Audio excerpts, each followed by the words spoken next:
Okay, go. Are we ready to go? Yes. Okay. Good morning, good afternoon, and good evening to all of you. You're looking at the moon rising over Palos Verdes on July 20th. Actually, early in the morning of July 20th. And it's spectacular to have the International Moon Day on a full moon day. So actually, this is the full International Moon Day. Welcome you all. My name is Madhu Thangavelu, and greetings and welcome to all of you at the International Moon Day main event. I am on the I wonder what the technical term is, but I am the coordinator for North American activities for the Moon Village Association, and also on the faculty of the University of Southern California. I have several other caps, but I won't delay this. I'm also a board member of the National Space Society. There are two main events this 2024 IMD, and one just passed, and Dr. Nasser was in Harbin, and this is the second main event in Rostock, Germany. And the theme for this event for Rostock, Germany, is the Moon Village of 2050, exploring lunar mobility. I would like to share our slide, and here you see that several logos are presented. You will see the International Moon Day logo on your left, and the Moon Village Association on the right top. The founding sponsor is Lockheed Martin, and the host for this particular event is Neurospace, based in Rostock, Germany. I have a couple of slides to share with you as an introduction, and then we will move on into the program. The University of Southern California, where I work, has a long association with the moon. Neil Armstrong was a student here when he was assigned command of the Apollo 11 mission. You're looking at his thesis on the screen. We have a larger-than-life sculpture of Neil Armstrong made by John Hare, and we tend to gather around him during special events dealing with the Apollo 11 project. And I'm also notorious for being a co-author of the Moon Book, Resources, Future Development, and Settlement. And the third edition is in the works. Buzz Aldrin wrote the foreword, and Buzz is with us here in Southern California, headed off to San Diego this evening, and all of us will be in tow there. What do I do at USC? I teach in two schools, one in the School of Engineering, in a small but very selective department of astronautical engineering. And here you will see the groups that gather for the finals. We have people from all over the world and from all walks of life, folks. Professors, doctors, lawyers, cinematographers, and a whole bunch of alum who come to watch the finals. our astronautical engineering department is small, it's very selective, and has been growing, though, in the past few years. We have a global, not only global audience, but a global studentship as well. And we do mostly works. In fact, all of our works are in astronautical engineering as opposed to aerospace engineering. To tell you what the difference is, I would recommend that you take a look at the USC curriculum, and if it fits you, I would recommend you come to class. Take a look at our my studio is based in this department, and if you take a look at what we do, which is what we call the pre-formulations phase of a design, the plan is very simply to get new ideas rolling. And I tell our students that your job is to quickly come up with an idea and not worry about the engineering. We'll take care of that later. In the following semester, I will go back to the School of Architecture, where again, they quiz you with some very hard ground-to-earth topics. The question they ask is, what are you doing for the billions of people on planet Earth? With that, I would like to welcome all of you to the program here. Our first introduction will be from none other than Irene Selvanathan, who is, in fact, the CEO of Neurospace. And as you know, their company is hosting this event. Thank you, Irene.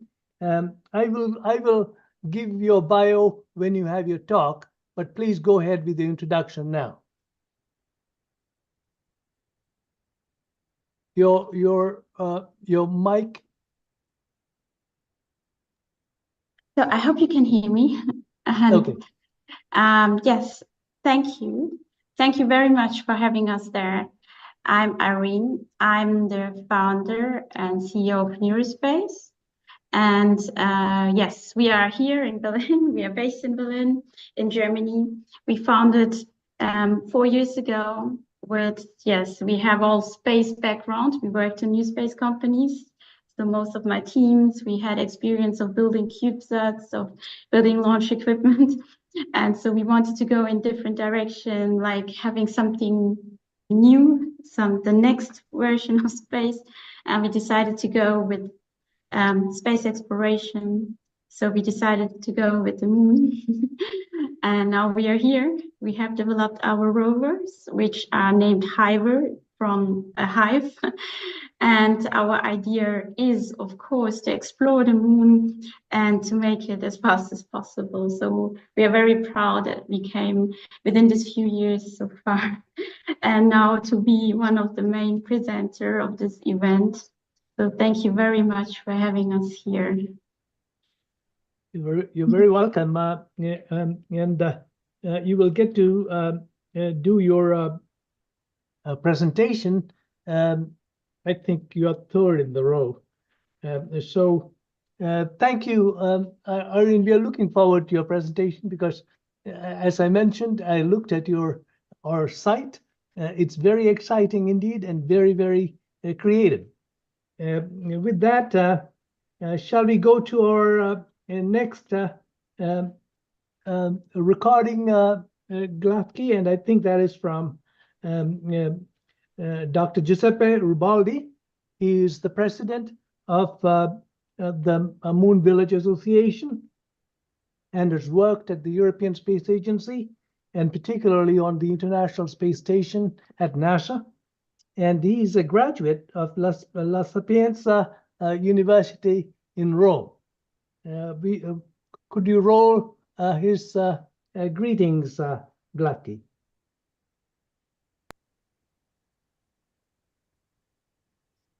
So good morning, good afternoon, and good evening to everyone. I am Giuseppe Reibaldi, and I'm the president of the Moon Village Association. Let me first of all thank all the organizers around the world for being part of the International Moon Day and for all the events that they are organizing. The Moon Village Association is an NGO which is registered in Vienna in 2017 and is acting as a unique platform to bring together space agency, government, industry representative, academia, international organization, and the public to discuss and conduct peaceful lunar exploration and utilization. It is a unique organization, and we had developing several activities, which is ranging from technical to economic, as well as to culture. But many details can be seen on the MVA website. MVA is also a permanent observer at the United Nations COPUOS, and in that respect has an important function and has given strong, important contribution. And one of these contributions is the proposal to set up, create the International Moon Day, and this has been approved in a very fast way from the General Assembly in 2021. So detail of the International Moon Day and the theme, as well as all other information related to the International Moon Day, will be delivered by the chairman of the International Moon Day, Dr. Nasser Al-Saad. So I just want to take this opportunity to thank all the participants of this event. It's important that once a year, at least, people from all the world take the time to discuss within themselves and with the public what does it mean going forward to the moon, and what does it mean for humanity to harvest resources of the moon in a fair and sustainable way. Thank you, and I wish all of you a happy International Moon Day. Thank you to Dr. Giuseppe. Our next speaker is none other than Dr. Nasser Al-Saad, whom I've known for many years. And Nasser holds, he is unique in that he has hopped from different disciplines over the years, spent many years in different aspects of science and engineering. And he was a director of the Geodesy Satellite Center in the Kingdom of Saudi Arabia, and now is a consultant to the kingdom. Nasser spent just a little while ago addressing the IMD in Harbin, and is with us right now. Nasser, the screen is yours. Thank you.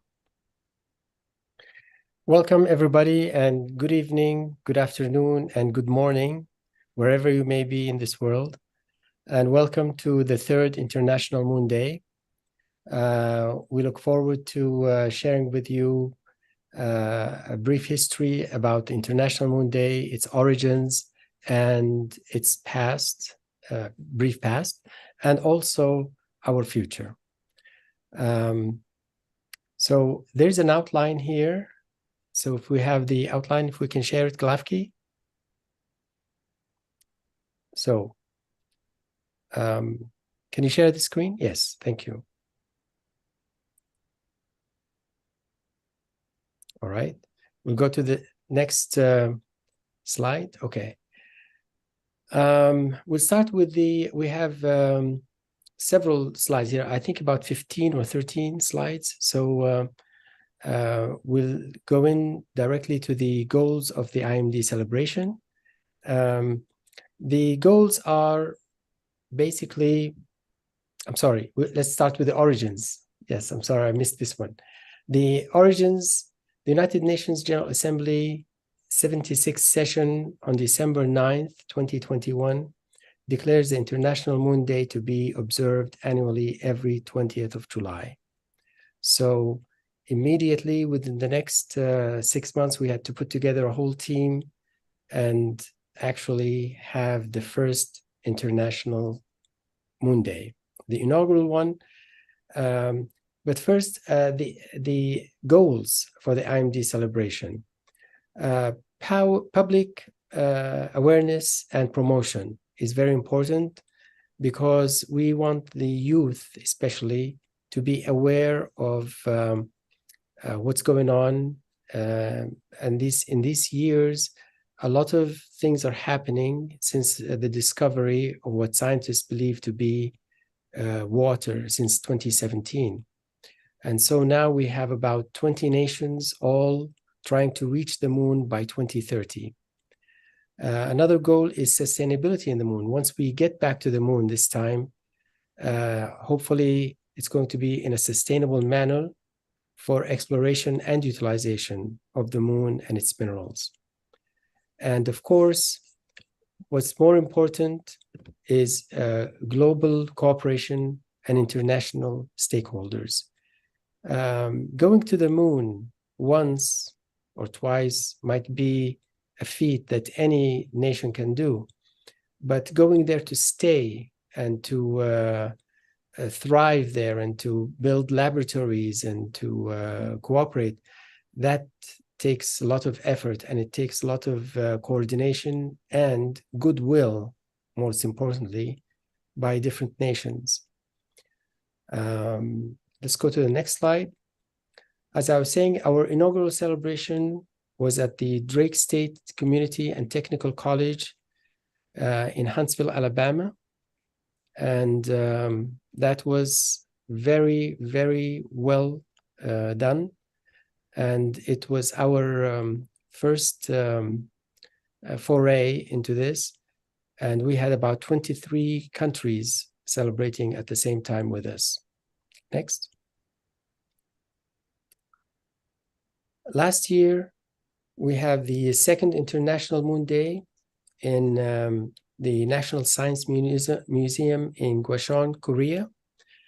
And the important thing is that we had an increase of 55% of the number of countries that were part of the celebration.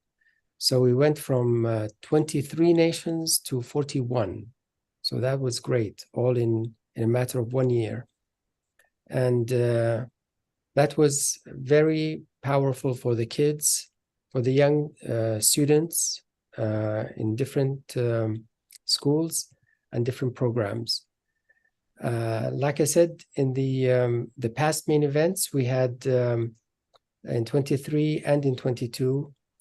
And this year, we have the main event in Harbin, China, and at the also in the International Moon Day in Rostock, Germany.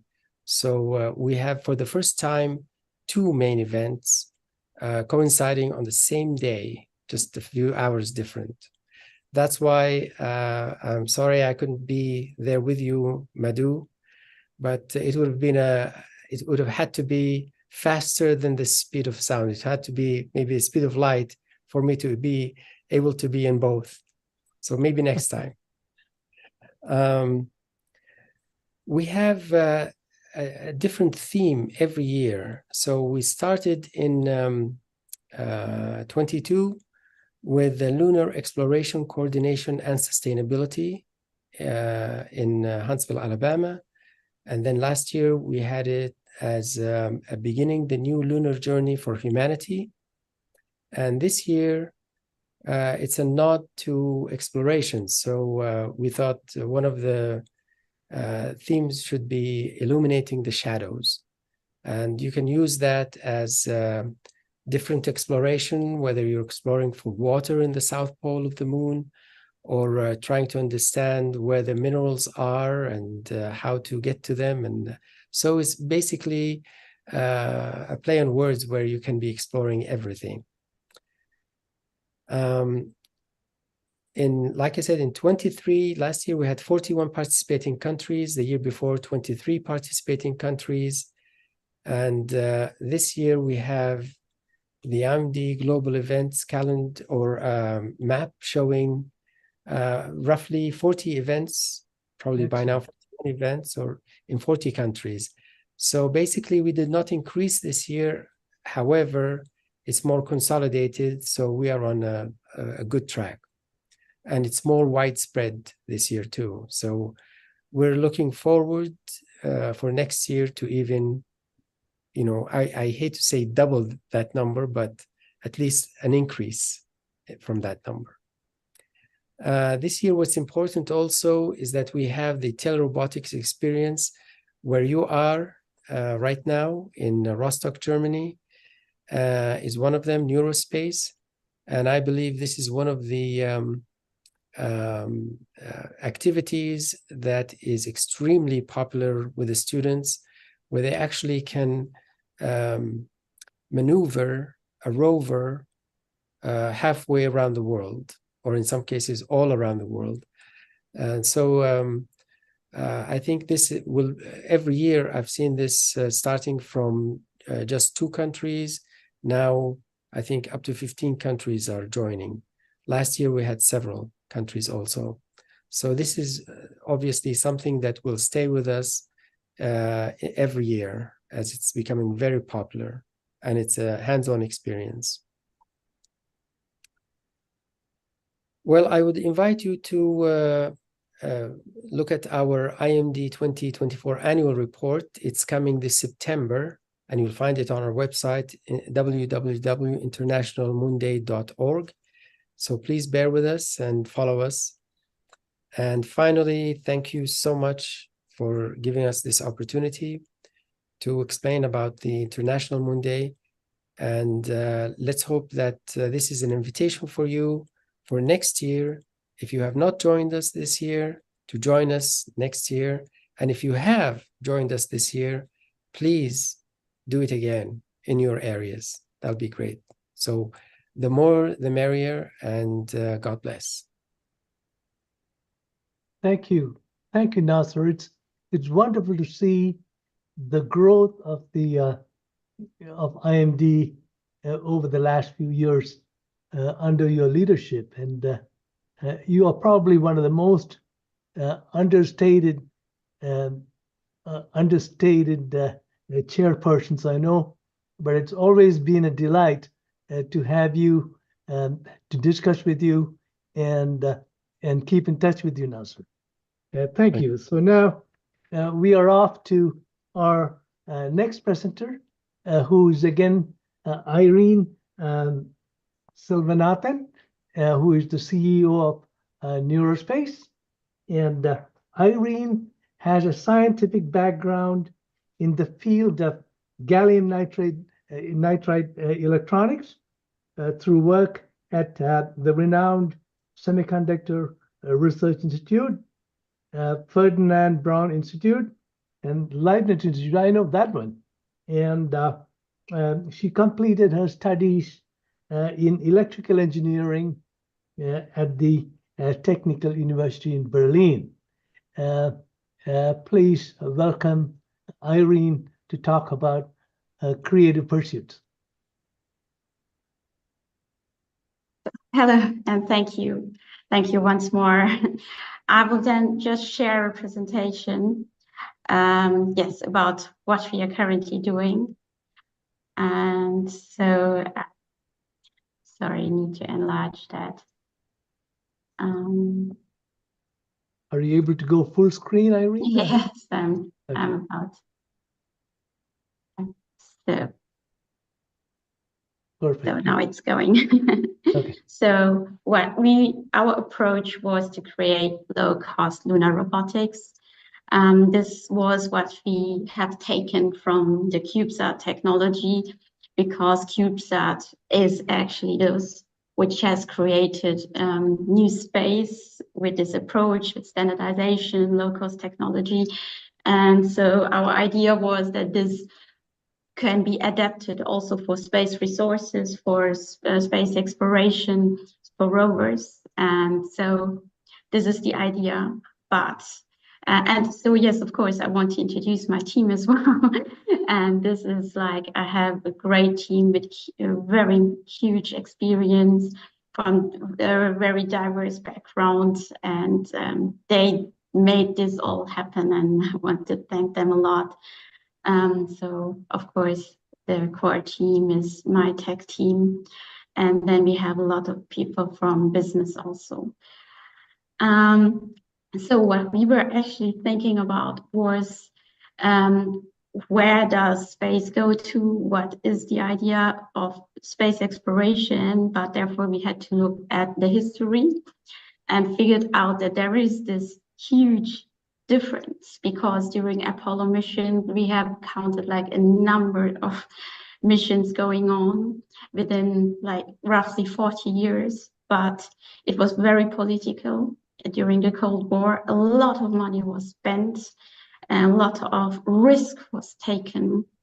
But yes, it has another approach. We can still say it's still political, but with a huge interest of industry. So within the 2000 and 2021, not much happened, but the numbers of participants, the countries were increasing slightly, but it was still not very commercial. And then came up from 2022 to 2030. Within 8 years, it was like explosion. So there was a kind of huge interest from many countries.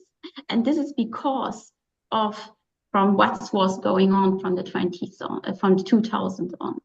So I think CubeSat have shown that space was affordable for many countries meanwhile, due to this new space approach, using COTS components or different way of applying technology. And that's what we guess was also building ability for different countries who didn't have this kind of space program still to participate, which is great because this is democratization of space, actually.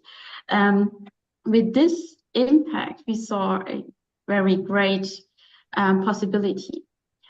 So that's why we have looked up also still in history what happened. We found the Lunar-HOTS, the Russian rover in the 1970s with very great technology, which is still being used.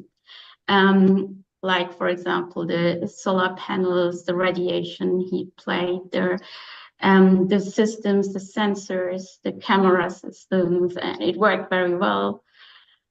So we also went further, for example, Sojourner, a very small version of a rover, which was on Mars, which was compared to other missions, very low-cost rovers to $25 million.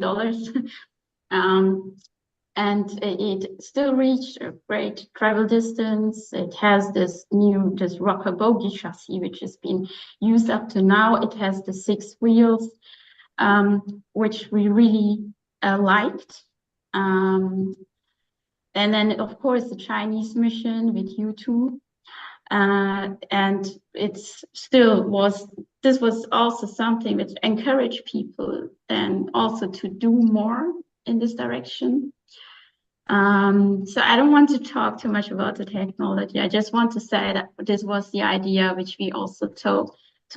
So we had started very, very slowly and figured out there were so many things which we have to cope with. The challenge, for example, with the lunar regolith. This was the thing where we thought, okay, this is something totally new to us. Also for space technology, if you deal with CubeSat. So this is where we started. And then we thought we will go slowly to every other step until we reach the right qualification up to Moon. By this way and this approach, we figured out that our rovers are not only made for lunar, so for the Moon, but that we can easily also adapt it on Earth. So this gave us the chance to also have an early revenue. So we are already selling these Earth application rover, which have very interesting use cases in any way. And with this, I can just introduce you the hybrid. This is how it looks like. So on the top, you can see a very, it's very clear. It's a CubeSat, which has the dimension of 3U. This is just to create the image for the users, what is possible, that maybe the CubeSat technology can be transferred also to rover technology. There are a lot of applications which you can use on Moon, so that it should help also to create ideas. It doesn't mean that we want to take it this way to the Moon, but like this technology. And it should be also very modular. So our idea was that we will deliver what's below the CubeSat and give access to those who manufacture the CubeSat or anything else which comes on the top. So with this, yes, we plan to contact a lot on Earth, a lot of customers on Earth, as well as for the Moon. So the idea was like creating a tiered system, and this is where we are. We already created the economy version, and then we want to go up to reaching the Moon slowly. And just to show more insight, to give more insight where we are, we started very early. We had the idea of this rover, and then we just presented it in a very easy demo proof of concept version. Then we started to implement the rocker chassis in a very easy way, included the differential within the time. I have also made a video where you can see it. And then we have developed our own drive system, and has several reasons why we did it, because we see more.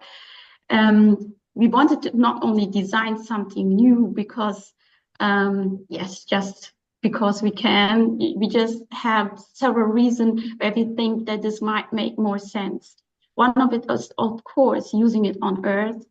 This is the usual rocker bogie chassis is not sufficient enough. It's way too slow. It's stable. It's a good system, but you want to have a very great stable system which we want to drive fast on Earth, for example. So we took an approach which we call 4X, an independent drive system. And with this, we did a lot of testing. We tested it also like today on Regolith. We tested it with different angles and see how it reacts on Regolith.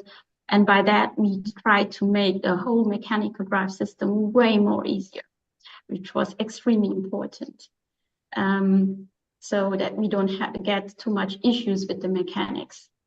So it ended up with this, and now we have a very solid system. It's not the one which is being presented here. For the Moon version, we also have developed another system which we just still keep very secretly, but it turned out to be even more simple, but very efficient. This is something which we needed.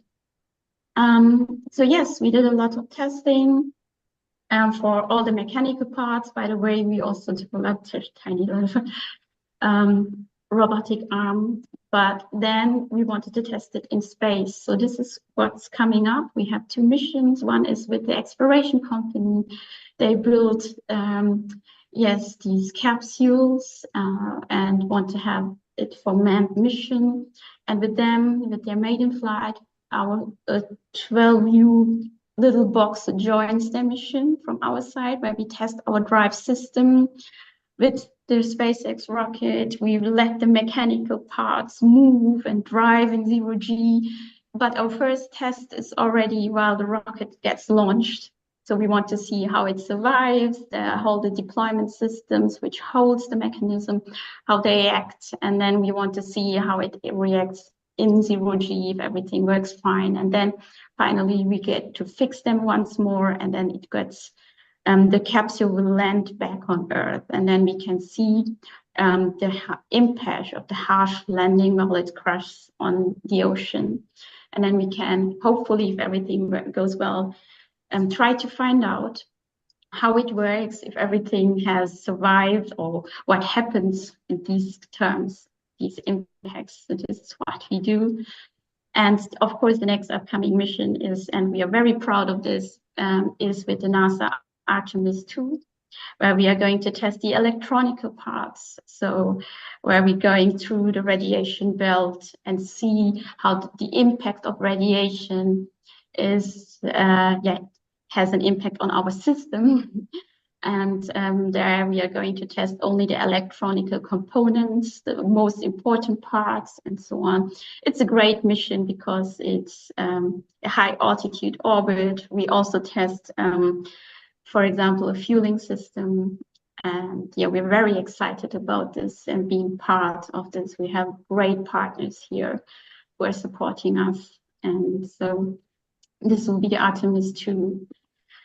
By the way, we also develop all the autonomous drive. We are training our systems, and we even inserted it into a VR area. And yes, we just try to also bring this forward, train our system to get more autonomous. And this is, for example, the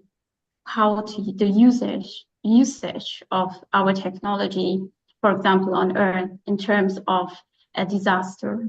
If a disaster appears, that you can send out a swarm of robots or robotic systems, and some are equipped, for example, just with communication, to just create communication as fast as possible.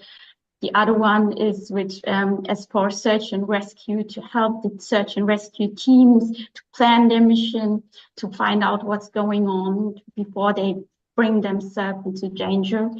You can also see the one with the LiDAR system. This creates a kind of situation awareness, a mapping, three-dimensional mapping. We already tested all these things and works great. And then you can also, in addition, equip them with sensors and so on, that can just let them give you back, for example, if there is a leakage of radiation, of toxic gases or whatever, which also should help rescue missions. This is just one example. There are many more, but I want to limit this. So yes, of course, we are very much open, but this is just to give an idea what rovers are made for. And this is just more than just space exploration. So thank you very much. Thank you, Irene. This is not only opening ideas to creative ideas, but I think there is so much to explore here with these cute little rovers. And we will have questions for you, but I think we're going to run the program and we'll take some questions in the end. Thank you, Irene. Thank you very much. It appears we skipped a part of our program, and we're going to have a recording from some space agencies that Glafki is lining up for us now. Glafki, are we ready? We are ready. Distinguished delegates, friends, happy International Moon Day, or should I say Merry Moon Day? I leave it to you to decide. Today we celebrate our closest celestial neighbor, the Moon, and its significance for Earth and humanity. The Moon has been a source of wonder and inspiration throughout human history, playing a vital role in our natural world and in our scientific and technological progress. International Moon Day was declared by the United Nations General Assembly in 2021, and it commemorates the first human landing on the Moon on the 20th of July, 1969. It promotes awareness of sustainable lunar exploration, an activity which is becoming more real and a topic which is becoming increasingly important. The Moon's exploration is crucial for scientific discovery and technological advancement, and it will be a stepping stone for humanity's exploration of the stars beyond. UNOOSA recently hosted the first United Nations Conference on Sustainable Lunar Activities in Vienna on the 18th of June. It was a significant occasion that brought together signatories of the Artemis Accords and the International Lunar Research Station, but also member states, NGOs, and the private sector. The conference overwhelmingly demonstrated a growing international consensus on the need for information sharing and coordination in lunar exploration, rather than a space race, which is, of course, where it all started, or indeed a division of space policy. Key takeaways that states prioritized included the importance of transparency and interoperability, the usefulness of dedicated international platforms for consultation among stakeholders, and the deep value of predictability and a proactive approach towards lunar sustainability. It was clear that the moon is both a driver but also a unifier for scientific exploration. As far back as the 60s, the United Nations member states have been harnessing the convening power of the UN to negotiate the Outer Space Treaty, which states the exploration and use of outer space, including of the moon and other celestial bodies, shall be carried out for the benefit and in the interests of all countries, irrespective of their degree of economic or scientific development, and shall be the province of all mankind. In 2024, COPUS, the Committee on the Peaceful Uses of Outer Space, is more relevant than ever before. 3 weeks ago, the committee took one giant leap to promote these ideals through the establishment of an action team on lunar consultation. Through the deliberation and negotiation of expert-informed recommendations over the next 2 to 3 years, this action team will enhance global cooperation and coordination in lunar activities.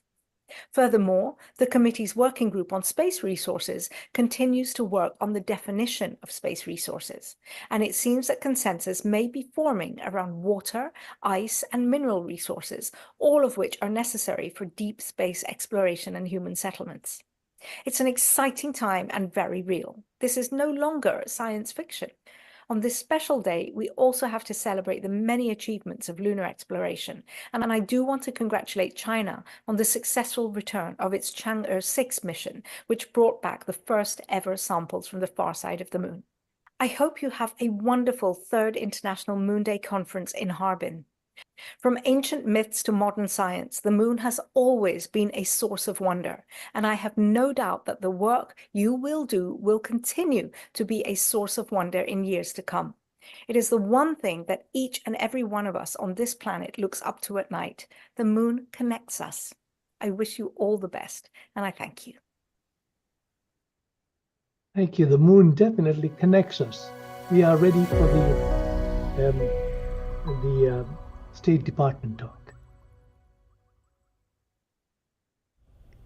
Thank you to the International Moon Day organizers for the opportunity to speak today on the role of diplomacy in our lunar exploration. My name is Valda Vikmanis, and I am the Director of the Office of Space Affairs at the U.S. Department of State. My office oversees civil and commercial space diplomacy on behalf of the U.S. government. Within our portfolio, we negotiate international standards, norms, and legal frameworks at the United Nations and other multilateral organizations to guide the peaceful, responsible, and transparent exploration and utilization of space. We translate these commitments into binding bilateral space agreements with foreign countries that make it easier for NASA, NOAA, and other U.S. agencies to engage in practical research, development, and technical cooperation. We convene regional and bilateral dialogues to exchange views with our close spacefaring partners. We promote the global use of U.S. space-based data, services, and applications like GPS. And we help expand market access for the U.S. space industry and improve foreign regulatory frameworks to ensure safety, transparency, and interoperability.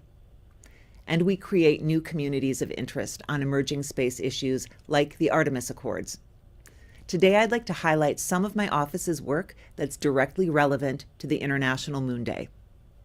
My office leads the U.S. delegation to the United Nations Committee on the Peaceful Uses of Outer Space, or COPUOS, the preeminent multilateral forum focused on international cooperation in outer space, as well as the International Committee on GNSS, or ICG, which reports its results to COPUOS.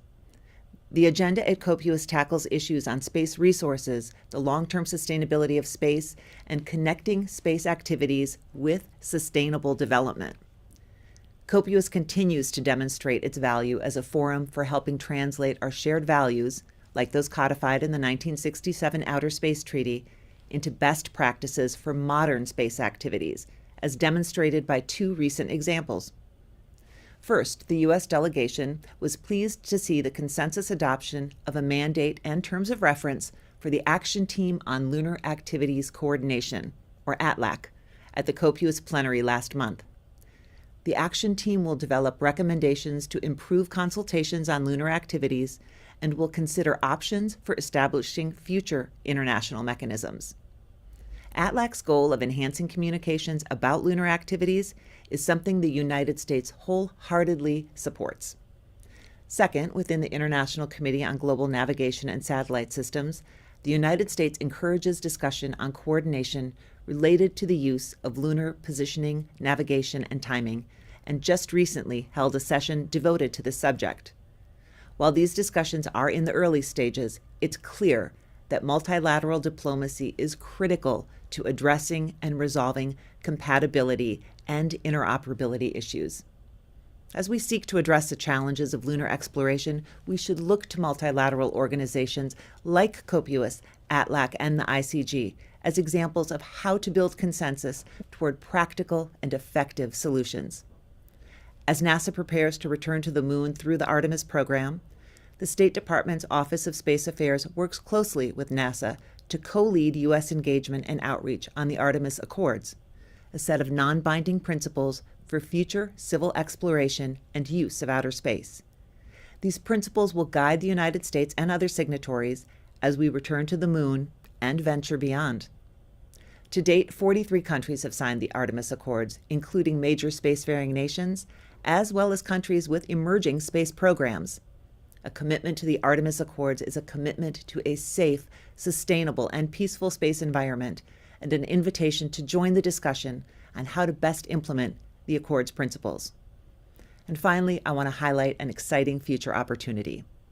The White House-led 2022 National Cislunar Science and Technology Strategy endorsed the concept of an International Lunar Year, modeled on past examples like the International Geophysical Year or the recent International Polar Year. International science years represent what's possible when the best of science meets the best of diplomacy. These scientific years have led to breakthroughs as well as real political achievements, like the creation of new international treaties for Antarctica and outer space. As we look forward to an exciting decade to come of renewed deep space exploration to the moon and beyond, the time is right for establishing an International Lunar Year before the close of the decade. Across all of these challenges and opportunities, forums like this one help advocate for continued investments in lunar exploration, research, utilization, and sustainability. Because of the International Moon Day, we know this is not just a priority for a small group of advocates, but a shared global endeavor with important cultural and historical impact. Thank you again for the opportunity to speak. Happy International Moon Day, and we look forward to collaborating over the coming years and decades of lunar exploration. Wonderful. Now we are off to International Moon Day, celebrated on July 20th, commemorates the historic Apollo 11 mission and humanity's first step on the moon. It commemorates past achievements in lunar exploration and look forward to raise awareness about moon significance, as well as inspire future endeavors, promoting international cooperation for sustainable exploration of the moon. This is more relevant today because globally there is a trend of renewed interest to explore moon, not only by the government entities, but also from the private players. At this juncture, I acknowledge the contribution of the Moon Village Association for the declaration of the International Moon Day by the United Nations. India has a legacy of lunar exploration, and it is motivated by the spirit of comparative planetology. The Chandrayaan 1 and 2 missions have conducted detailed orbiter-based studies on the moon. The scientific results from Chandrayaan 1 have revolutionized our lunar science, and discoveries of hydroxyl molecules on the lunar surface indicated hydration, novel views of the interaction of solar wind on the lunar surface indicating by the subsequent mapping of the mini magnetospheres of the moon, evidences of geologically recent lunar volcanism, to name a few. The Moon Impact Probe, which was piggyback on Chandrayaan-1 mission, has returned significant scientific outcome, especially of the noble gases as well as water vapor in the sunlit lunar exosphere while descending on the lunar surface. The Chandrayaan-2 orbiter was thematically configured to study the lunar surface, subsurface and exosphere based on the scientific outcome of the Chandrayaan-1 mission. Chandrayaan-2 has several discoveries in its credit, which includes unambiguous detection of the lunar water ice, the global mapping of the lunar exospheric argon-40, the first ever global mapping of the lunar surface, especially with a high resolution, 25 centimeter resolution from the orbital high resolution camera, and also the identification of very small features on the lunar surface. Although soft landing could not be achieved in Chandrayaan-2, the orbiter is still functioning and providing a lot of data to us. After the encouraging scientific accomplishment of these two orbiter missions, we had the Chandrayaan-3, which made remarkable and very inspiring landing on August 23rd, 2023 at the southern higher latitude location on the moon. The landing site Chandrayaan-3 is named as the Statio Shiv-Shakti, and Chandrayaan-3 comprised of three modules: the orbital module, the lander and the rover, Pragyan, which moved almost 101 meters on the moon surface. The scientific experiments were conducted both by the lander, the Vikram, and the rover, the Pragyan, till the local dusk for almost 14 days before the lander and the rover put to sleep.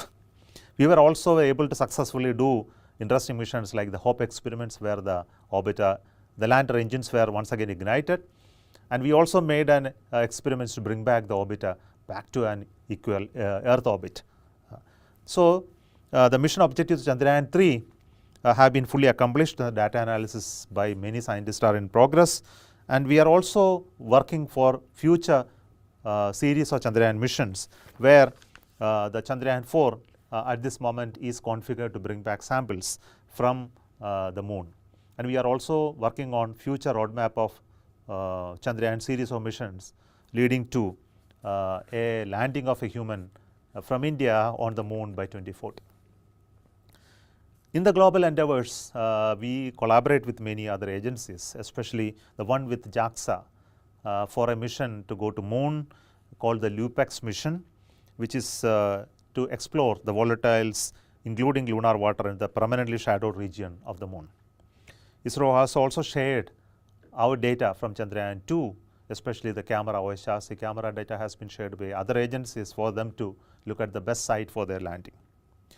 And similarly, I would like to congratulate the successful moon missions in the recent times, especially the Japan SLIM mission as well as China's Chang'e 6 missions, and look forward to establishing way to collaborate, cooperate for a sustainable moon study and exploration. I think the contribution by Moon Village Association has been tremendous in rekindling the interest in the moon for all of us, and we like to join with you in celebrating the International Moon Day 2024. Wish you all a great success. Thank you. Okay. Ladies and gentlemen, distinguished guests, thank you for inviting the Egyptian Space Agency to this event. Today, we gather to celebrate the International Moon Day, a significant occasion that honors humanity's achievement in space exploration. One small step for a man, one giant leap for mankind.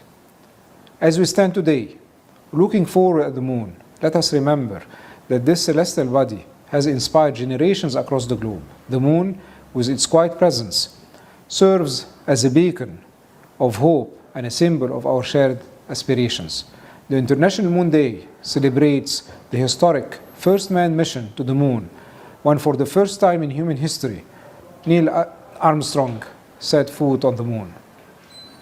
This achievement was celebrated worldwide as a success for all humanity. It reminded us that when we set aside our differences, we work together, we can accomplish the impossible.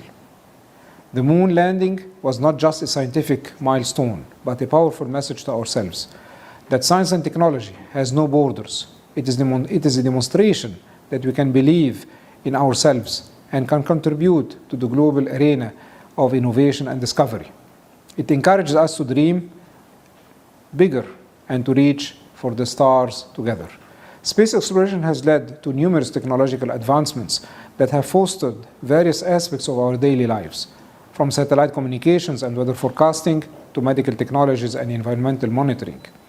For developing nations, these achievements have been particularly important. Despite these benefits, developing countries face significant challenges in participating in space exploration. Limited financial resources, technological infrastructure, and expertise are core challenges that cannot be ignored. However, these challenges also present opportunities for collaboration and innovation. International partnerships play a crucial role in this regard. By collaborating with spacefaring nations and international organizations, we can access the necessary resources, share knowledge, and build our capabilities. The United Nations Outer Space Treaty emphasized the importance of peaceful cooperation in space, ensuring that the benefits of space exploration are accessible to all countries, regardless of their level of development. Artemis Accords and the International Lunar Research Station initiatives are major projects that stimulate international collaboration and present a significant leap to the humankind. One of the most profound impacts of space exploration is its ability to inspire and educate. The moon, landings, and subsequent missions have measured inspiration, curiosity, and passion for science, technology, engineering, and mathematics among young people worldwide. In developing countries, this inspiration is vital for the development of next generations of scientists, engineers, and innovators. As we celebrate International Moon Day, let us look to the future with optimism and determination. The moon, our nearest celestial neighbor, continues to be a focal point for exploration and discovery. Upcoming missions, both manned and unmanned, promise to unveil new insights about its composition, resources, and potential for supporting human life. For developing countries, this future holds immense potential. By participating in lunar missions and related research, Egypt has signed the RRS agreement through which we are currently developing a lunar camera in collaboration with Bahrain. The lunar camera will help in understanding the topology on the moon's surface and is expected to be placed on Chang'e 7 mission in 2026. This mission is dedicated for studying moon's resources such as water, ice, and is expected to contribute towards sustainable space exploration and making space more accessible to all. In conclusion, International Moon Day is a celebration of human imagination, perseverance, and unity. It reminds us that the moon belongs to all of humanity and that its exploration is a collective endeavor.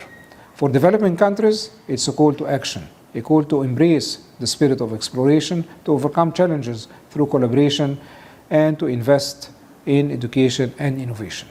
Let us honor this day by reaffirming our commitment to peaceful space exploration, by inspiring our youth to dream big, and by working together.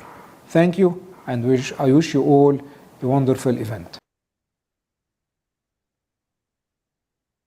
I believe we have one more recording, Blackie.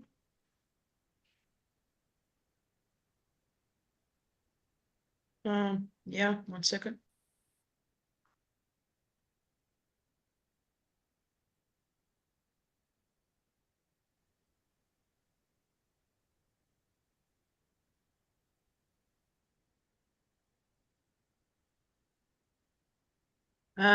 It's not working, this link. Can we go on and Do you want to move the program along, or? I'll try to make the video work. Just move along until I'll get it to. Did you want me to wait? No, go on. Okay, great. So our next speaker, it appears to me that Carl, is he with us? No. Let's take a look here. Next should be Frank. Is he here? No. No, I think I think we're going to go to Frank Koch.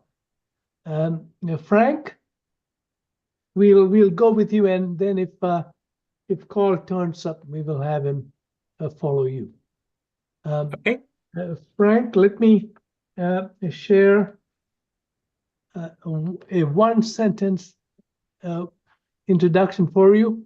And to all of you, you're invited to spend a minute introducing yourselves. But Frank is the CEO of Orbital Recycling and holds a physics degree from the beautiful University of Heidelberg.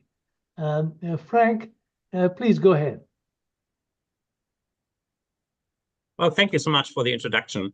So orbital recycling, you might later on see a video we are doing, but I can quickly summarize our whole story. We are working on our space debris around Earth.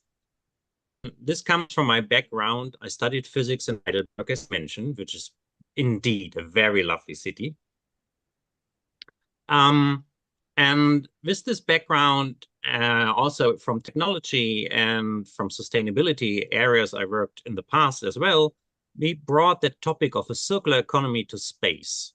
So the idea is that we want to regain raw materials from space debris, especially aluminium, as the recycling process of aluminium is pretty simple compared to other raw materials, and especially to electronics. And we want to bring this aluminium, the space debris, from its current position in Earth orbit further to the moon, as we think the biggest market for materials would be the construction of a lunar ground station. Like the ISS, a lot of materials needed to build the lunar ground station, shielding materials, airlocks, and so on. While some of this material could be gained directly on the moon, others have to be brought from Earth. And in our case, brought from higher orbits, which dramatically saves energy costs and therefore transfer costs. So our technology is mainly this raw material recycling, aluminium casting, and so on. And this needs, besides space technology, also mobility technology directly on the moon, the topic I'm speaking about. Now, moon exploration actually started as in the same way as we as humans started hundreds of thousands of years ago, right? We walked. We started by exploring our environment by walking around, and this is what the first human on the moon also did, right? They walked around and left this iconic footprint in the moon dust. But similar to Earth, right, we enhanced our technologies. We switched from walking to hand wagons, to hand carts, right, mainly to transport more weight in an easier way. And exactly this happened 10,000 years ago in the past, right, where we developed the wheel, invented the wheel, and then more or less the same happened on the moon as well, right? And then from these hand wagons, we moved further in mobility point of view by using cars on the moon, right? And this drastically enhanced our capability to explore the environment from first few hundred meters by foot. We moved to the hand wagon with 2.5 kilometers. And now with the car, we could reach up to 36 kilometers. So we explored a much broader environment and found out more on the moon, right? We could reach further distances. And if you like, the next step was then remote cars to do exploration. A little bit like on Earth, where we are now developing these remote autonomous driving, right? It kind of happened already on Mars and on the moon, where we had these robots exploring the environment and more or less the next logical step of mobility on the moon. But all these mobility aspects had some problems in common. So what makes mobility on the moon special? Well, of course, the moon itself, right? But from a mobility point of view, mainly the moon dust, among others, of course. But the moon dust is the terrain where mobility actually reacts with. And moon dust, you heard it already today, maybe in other sessions, or you know it by heart so far, is a very fine stone powder. And especially Irene and Neurospace know that this is very, very challenging to drive in this environment, right? And later on from Jim, you might hear ideas what you can do with this by doing also mining and other activities on the moon. But first, we have to solve this problem of how do we actually drive in this area? How do we get forward and literally forward in this very severe material? And for this, we developed an own test facility called the Moon. The Moon is in Rostock, and that's where the German Moon Day actually takes place today, thanks to Irene and the organizational team from Neurospace. And you see here, this environment has 40 tons of this material. You saw a very initial version of the Neurospace rover driving around. This year, you see the super enhanced version of it. But this is a facility which we from Orbit Recycling also utilize to do our tests, right? To enhance and develop this mobility problems or work on these mobility problems so we can really run our own solutions there. As I said, we have roughly 40 tons of scientific artificial moon dust. It spans an area of 17 by 5 meters. And we can also simulate the lighting conditions, which come very close to the moon with a very sharp, bright light to simulate the sunlight. And we can also trick a little bit of this gravity with a mobile gantry. But mainly we use that facility to do these mobility tests. So we could test on the left side different wheel designs, right? As I said, it's these very fine, very sharp stone powder, and you need specific wheels to get forward. You need specific wheels to go upwards of a hill and so on. We can also use this very large environment to test different layouts of the rovers. They can act in swarms or work alone. But the biggest challenge we see with this rovers is just driving straight forward. You cannot imagine how complicated it is just to go straight forward without any global navigation system, without any orientation on the moon, right? All you have is your own marks you leave to find out if you're going straight, turn left, turn right. So these tests really, really help us with our own mobility needs and to proceed. But we can also utilize this huge dust environment of the moon in Rostock to test our processes, to test our technology, if they are dust proven or not. Here in the middle, you see a classical air cleaning solution, and this time from Fissmann, a company we work with together. You can imagine that without these cleaners, you have dust everywhere. And just by driving around, you generate dust. And the moon lander will generate a lot of dust. And this actually is the mobility need we have, right? We have a moon lander which brings supply, maybe to astronauts, maybe to robotic systems on the moon.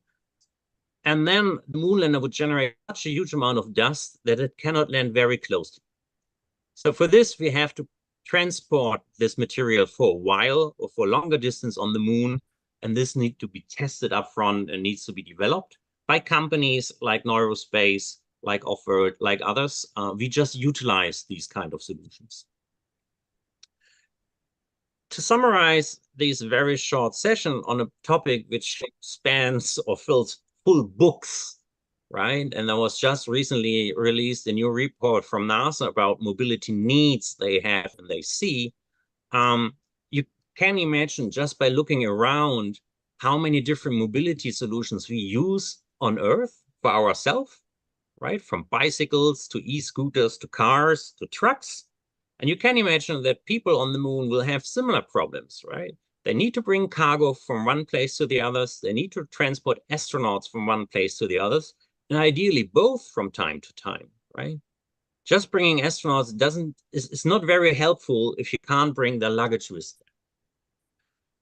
On the moon, we still have the problems of this dust, and I love to repeat this because over the past 2 years, I only worked with this dust. But there's also no global navigation system on the moon right now. So how do you navigate on the moon? It is completely different and very complex. As I said, sometimes you just look at your own prints you leave in the regolith just to find out if you're still going straight. And then the lighting condition complicates the situation as well. The regolith is really something you have to test. And even if you think you have sealed your rover, you drive around for a full day and then you open up your box and by surprise, you will find easily 1 kilogram of regolith because it can sneak in everywhere. We do our tests here in Rostock at the moon. It's offered by PTS to all companies around the world. With clear focus of Europe, just from a location point of view. Customers from Germany, Luxembourg, South Africa, and Turkey already utilized this facility. Orbit Recycling is a happy user of that facility as well. And from that point of view, I can only encourage you to take a look, especially later on when Irene and Neurospace show what their rover can do and how they behave. With this, I would love to end my short overview about the mobility needs on the moon. A very, very short overview of what Orbit Recycling is working on.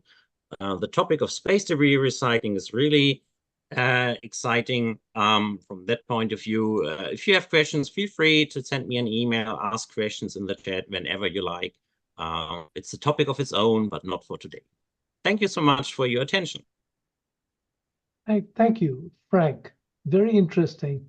And it is always, there are so many questions you pose when you do these type of simulations. But as Goethe mentions, there is magic in beginnings. Thank you very much, Frank. And now is Carl showing up on our participants? Not yet, right, Glapke?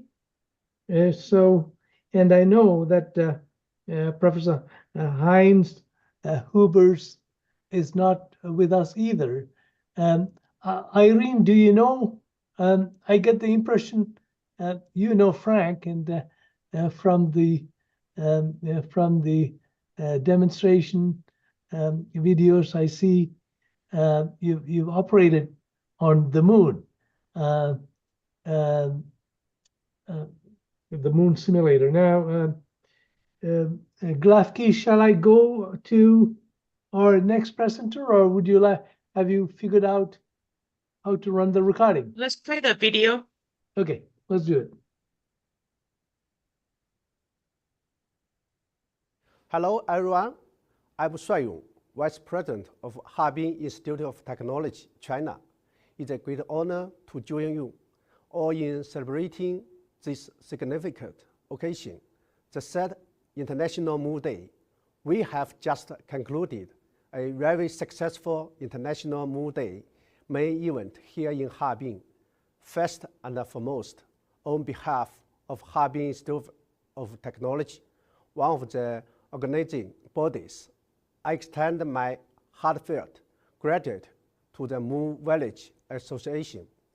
the Chinese Society of Astronautics, and the Chinese Society of Space Science for their invaluable support in making the International Moon Day 2024 event in Harbin a success.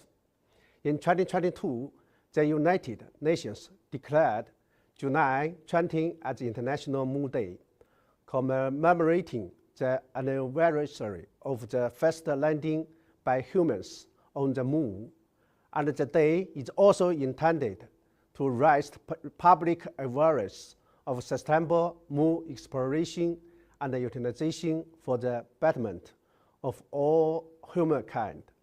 During our main event, we showcased the winning interest from the Moon Base 2015 Global Innovation Competitions, hosted the Lunar Village Science Forum, and organized various other activities. Moving forward, we will continue to focus on innovation and sustainable development in lunar exploration, aiming to usher in a new era in human exploration of the moon. HIT is one of the most valued universities in the field of astronautics in China. For many years, we have been dedicated to promoting international cooperation in astronautics education and have built strong collaborative relationships with the university around the world. Dear colleagues, let us continue to embrace globalization, enhance international cooperation in the field of astronautics, and work together to advance lunar exploration. Together, we can realize the inspiring vision of a future lunar village for our humanity. Finally, I extend my best wish for a successful International Moon Days 2024 event in Rostock, Germany. Happy International Moon Days. Thank you. That was wonderful. You know, the thing about the Moon Village Association, I would always tell our good President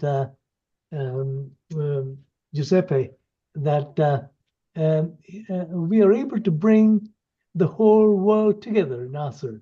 And it is wonderful to see this because nations by themselves are unable to do what the Moon Village Association is doing today. And I'm so glad that we are all part of this this effort to bring the globe of nations together to realize that the moon is a global ambassador and that we can play a little part in a peaceful collaboration in outer space.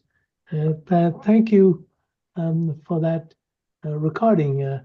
And Nasser, did you meet him in Harbin? Yes, absolutely. I had the pleasure to meet the whole team, the whole crew. Excellent people. Wonderful. Great, thank you. So now we have two no-shows. I'm sorry that Carl Stollers and Professor Hubers cannot be with us. Irene, do you know them? Yes, they are not able to speak today. Okay. I'm sorry. Okay, yeah, I got the impression that you're all connected because of the work that you do. So we are off to our speaker, Jim Caravalla, whom I've known also for many years. In case you're wondering, folks, we are a small mafia here, many of us having gone to the same schools, attended the same conferences and meetings. Nasser and I are part of the 1988 batch of the International Space University. And I think I remember seeing Jim in 1989 in Strasbourg. But then I think he was just testing the waters, whether it was interesting to do this. And then he went on to do the ISU later on. But looking at his bio, I get the impression he has spent time in different schools, both in the UK and in the US. And what comes to mind is Surrey, which is an established school for developing satellites in the UK. And then he spent some time at MIT. And Jim is now the CEO of Off-World, a very creative and I would say a brave pursuit.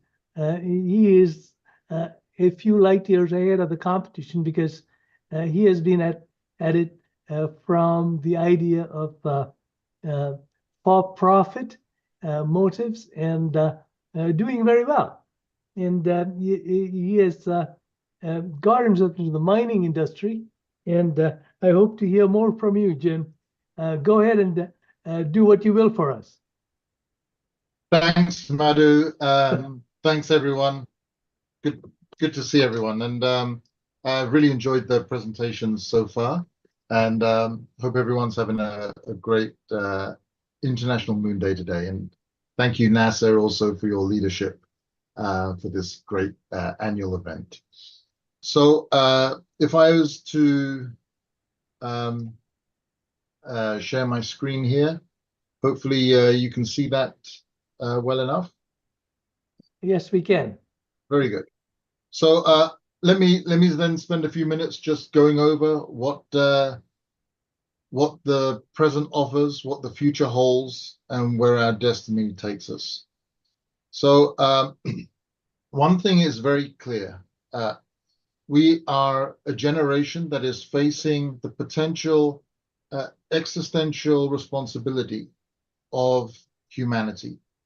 1,000 generations that have come to pass and 1,000 generations before us are dependent on us in this great pivot point in history. We are reaching a point where the resources of planet Earth may well be approaching certain limits. Our ability to overcome those limits, improve the way we live, the way we do things, and rebalance the planet so that growth for our civilization in generations to come is sustainable, that we thrive, that we're not facing energy, mineral, food, or water shortages, are all dependent, absolutely dependent, on us successfully scaling expansion into the cosmos. The resources of space, both energy and matter, are absolutely essential to improve life on Earth. There is no alternative. We cannot fix a closed system from within the system. It's like trying to grab your shoelaces and pull your boots up off the ground without any external help. We need an external frame of reference. Space is our home. Our planet is in our home of space, but the nursery of where we are on this planet needs to expand out. And so the opportunities and the bounty of harvesting in the solar system are extraordinary. There are so many mineral resources. There is unlimited stable energy for at least 900 million years, long enough for any investor to make a good bet on. And the opportunities for us to have hundreds of billions of people alive into the next century or two is really at our fingertips this decade and this generation. How we go forward now, the values and principles that we build, the culture and the methodologies and the codes that we operate by to support one another is going to be critical. How we establish culture and community in space so that we can address the resources of the asteroid belt, the near-Earth asteroids, and the moon is going to be critical. So we have all of this opportunity at our fingertips. And Off-World has been developing over the last decade to support humanity in the harvesting and gathering of those resources to build for in-space operations. So we are building a multi-planetary and celestial body mining architecture that can expand into construction and infrastructure development. The principles that we are really trying to operate by are not having any people necessarily in situ at location, minimizing the fixed infrastructure, but using intelligence and autonomy to bring together the ability to harvest materials using energy rather than physical contact. So Offworld is really developing a new form of mining, which we've coined touchless mining, using our swarm robotic mining architecture that we developed. And from a lunar perspective, we're operating on Earth predominantly at the moment, but from a lunar perspective, we really are at this extraordinary moment of opportunity. With the onset and the promise of heavy reusable launch capability, this is a mind-boggling game changer.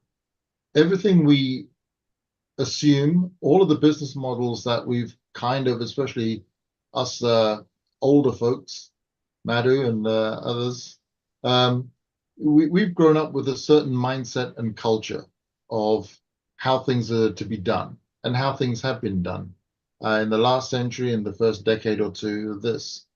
But really, it's going to be the young generations. Irene, your leadership and your generation's leadership are going to redefine how we think about going into space and what we do as we move forward. And this is critical. It's absolutely critical that we remove the shackles of our prior assumptions, remove the timidity. Let's not be timid. Let's not be afraid of being as ambitious as we can imagine, because humanity depends on it.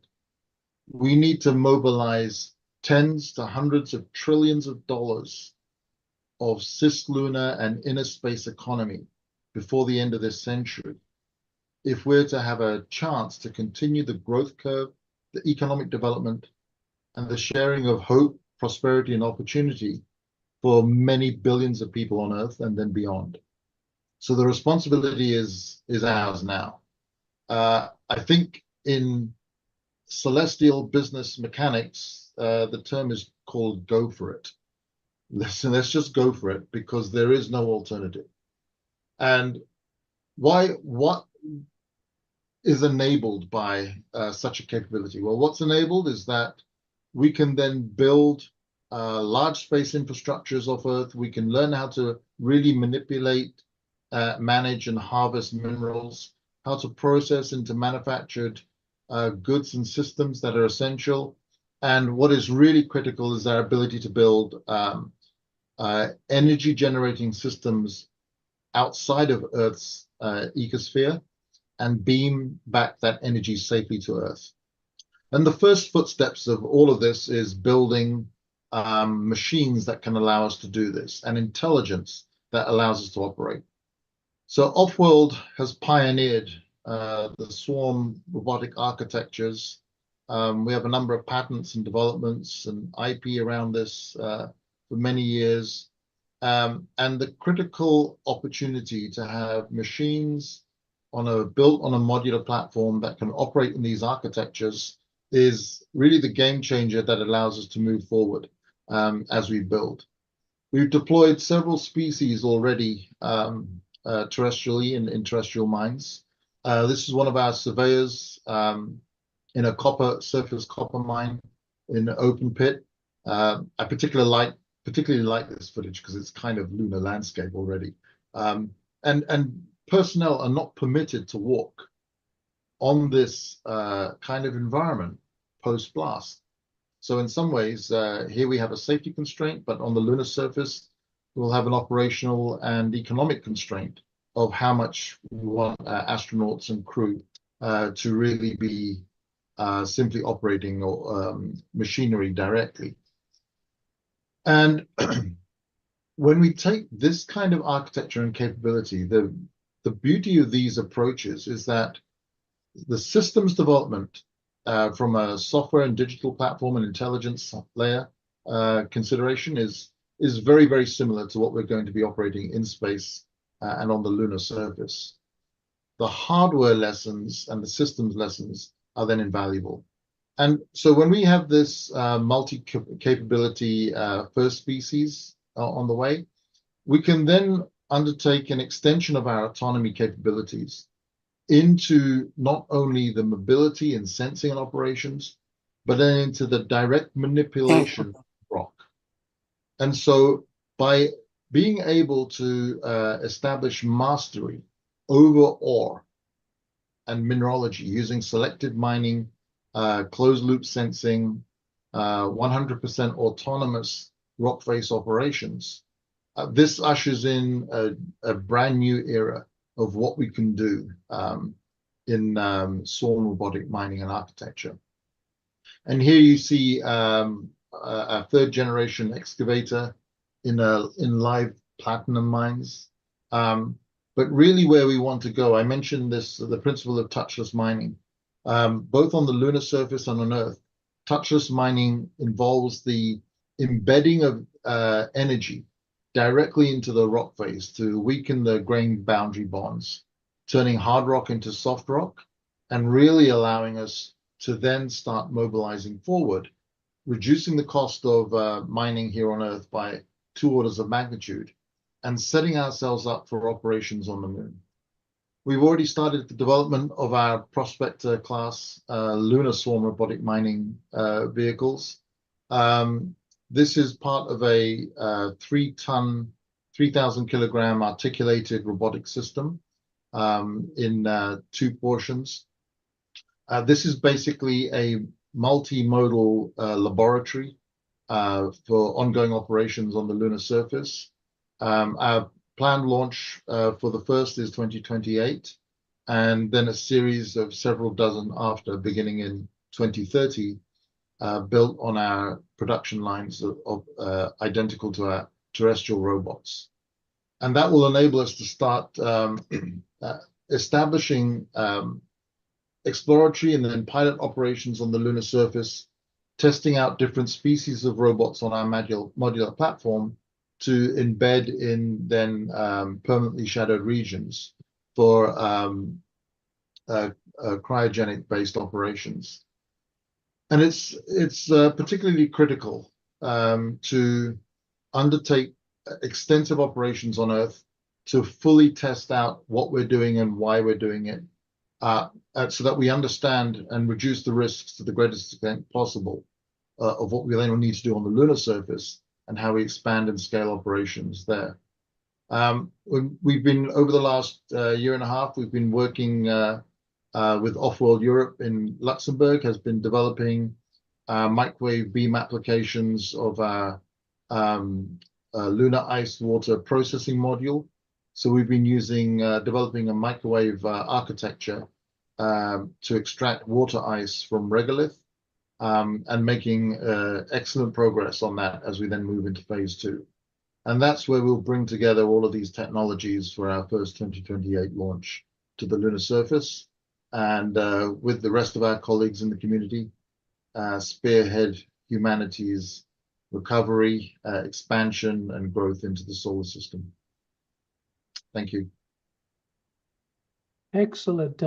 Jim, the visuals are very enticing. In the architecture world, in the civil architecture world, there is a saying, and this is only among the trade and the trade folks. They don't expose it to the public, and that is the job of the architect is to receive and to deceive the client. And the way we do this is to make our visuals so very attractive that your contractor and your client comes back to you begging for more. And it is very important that in the first phases that you do that. But you've gone beyond that to another area, which is even more interesting. You know, I was reading Harrison Ford, and he told a story about how he was different from the other people in the bus who went to do acting in Hollywood. All of them got in the bus and said, "We are going to go do acting." And many of them got burnt out. And what Harrison Ford did was very interesting. He learned a different trade. He said, "I was going to be a carpenter for the people who do, all the things for sets and so on." Guess what? He survived and survived till the time came to do the real thing, and he was totally prepared. And this is very important for all of us to learn, I think, that, if we get our hands on something that is making a profit for you on planet Earth, it's much easier to step up to the action in the next frontier, Jim. And I think I commend you for these wonderful things that you're doing. Thank you so much. Now, Irene, you have a demo to show us. Is that right? Yes. Oh, please do that, and then we'll come back for questions. Okay. So I will just share the screen. This is just a few minutes about our technology from Hyper. And so let me just share. Okay. So yes, we started with a very basic, without having much insight about rover technology at that time. So we started with basic technology, tried to figure out how Rockaboby chassis works. And here we already started to present it to the public very early. So our system was made the way that it could be shared as well. We have very easily changed from into the drive mode. We just put for example, the differential beneath the CubeSat and try to figure out what is more needed. We fastly found out that customers want to have a platform where they can create something which is necessary for them without great limits. That's why we created this 4X drive system, which has all these things which makes it drivable beneath the CubeSat. We created the PCBs. We figured out how much weight it can handle. And we created this one also for Earth. So as you can see, the topper part, you can still move it, you can exchange it. And this is how our technology is being made. So this is the regular phase of our rover with the regular drive system. And you can use the empty CubeSat for whatever you want. Here, for example, on a volcano, they have put a very expensive LiDAR system on the top, a Jetson computer inside to make a mapping of the whole volcano. And you can just also see the outcome of the image, which are very clear. You can even see the shadow of the people down there. And you can also see the precision. So for some cases, you can use it that way. So here, another team was using it to measure the Earth magnetic field, the shift of the field. And here they have redesigned the upper part of the rover. So we just gave them the basics, and they have redesigned it for their use cases. And so here you can see the huge pole, and still our system works very stable and fast. And this is extremely important here, because then they could remotely control it and then let it drive, make precise measurements as they needed. So this is from today. So a few images while the students were using it. And you can see it became very dusty. And yes, so you can see how they remotely are driving it. And this is, for example, the facility, hashtag the moon in Rostock Lager. And I also have added some images from last year, so you can see how it's been done. You can see the QR codes which are placed. The students had to, there are several tasks. They had to scan it. They have to figure out what's going on. And yes, so this was also from last year that we can see how it's been done, because I couldn't cut everything together from this year. And so what we want to present is that actually basically everyone can drive our rovers from all over the world. Last year and this year we had participants from Australia, Indonesia, India, the Emirates, and Korea, China.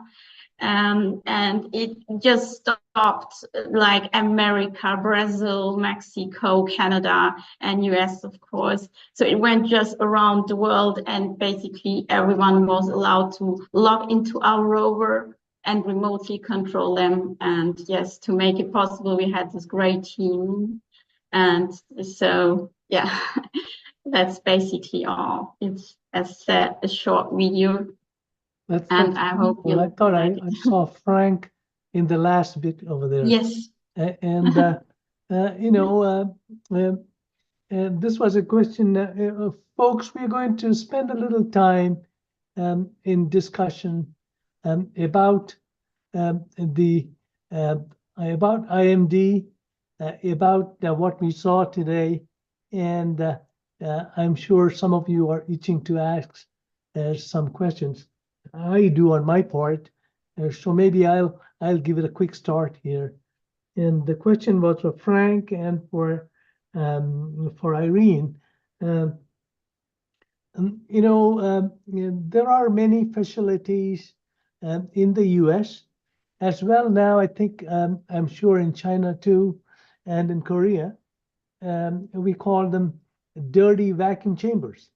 And what you do is you simulate with a little higher fidelity than what we saw on the moon simulator that you just showed us. So you would create a vacuum, and then you would do what we call a gravity offloading. That is, you make your vehicle purposely lighter by offloading the mass through a lever. And so you make a 10 kilo or a 5 kilo rover act like it is 2 kilos or 1 kilo. And that changes the traction and several other parameters of a vehicle on a terrain, whether it's on a plain terrain or on a slope. And I think these are all things that will happen in time. Did you have some comments, Irene or Frank? Yes, for us, for example, it was actually very challenging, because on one hand, it has to be a light system for the moon, but it also has to withstand all the forces of the starting condition of a rocket. Yeah. So the thing is to find the right balance of material and behavior of the systems. Yeah. So this is still challenging. I think from the mechanical part, we are now going through a lot of iterations, and now we figured out the best way to go. But yes, now there are the other challenges, of course, like thermal and all these things. We are still working. We have great solutions for all these things. But yes, that was very challenging. Thank you. Frank, did you want to add something? I maybe he's not with us. Okay. Okay, good. I had any thoughts for Jim? I see Jim is still online. Jim, did you have some thoughts? No, I thought that was the superb results and experience you're generating there, and that's a brilliant service and capability that Neurospace is doing. So congrats, Irene. Keep that going. Keep building. Thank you very much. Okay, folks, if you have some questions for Jim or for Irene, or Nasser, please exchange your thoughts. You know, I was hoping the other two would show up, but we have a little time to probably think about the future. You know, I'm really excited to see, Jim, where is your next demo going to be, or where are you, planning to, what are you planning to do besides that very scary looking dragon that you showed in the last image, the multi-toothed dragon? Well, you know, the real the real opportunity in the mining world is separating the ions of metal as early as possible from the waste surrounding mineral and rock, as closest to the original rock phase as possible. At the origin, I see. At the origin point. Now, just that principle, if we move beyond the 17th century and apply that principle with the tools and the technologies that we have today, bringing together embodied AI, generative learning, deep reinforcement learning, autonomy, robotics, closed loop sensing, and robust engineering, we can really change the world, and the space industry can lead that change. And so our next developments are really starting to move into full production phase of these robots. It's taken us a long time to get to this stage, but we are now on the road to production engineering and manufacturing to deploy in specific mines around various regions. And that's where I think we're going to show, not immediately, but in due course, a 2 order of magnitude reduction in energy, environmental impact, and cost of mining.